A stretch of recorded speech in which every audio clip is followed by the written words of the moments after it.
ئەنستیتۆی کوردستان بۆ کارگێڕی گشتی بەشێکە لە وەزارەتی پلاندانان کە لە 4 ساڵی ڕابردووە بە مەشروعێکی هاوبەش لە نێوان ئێمە کۆریەکاندا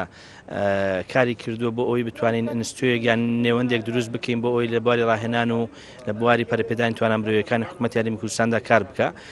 خۆشبەختانە ئەمڕۆ لە ڕۆژی کۆتایی و ڕۆژی کردنەوەی ئەم ئەنستیتۆیەداین. ئەم ئەنستیتۆیە وەکو بەرنامەی کاری بۆ ساڵی 2018 کار دەکات بۆ کردنەوەی خولی جۆراوجۆر بۆ پەرەپێدانی توانامرۆیەکان لە بواری کارگێڕی ئیداری مالی و هەروە لە بواری ئایتیدا بۆ ئومێدێک کە بتوانین ئەم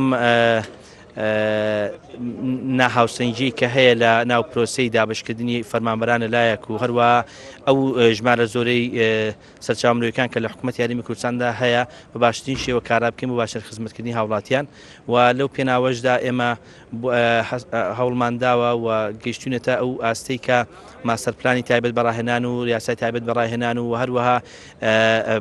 ستافی تایبەت بۆ ئەنجامدانی ئەم کارەمان لە بەردەستدایە. ئومێد دەکەین بتوانین ساڵی ئایندا بە هاوکاری هەموو لایەک بەرنامەکەمان جێبەجێ بکەین.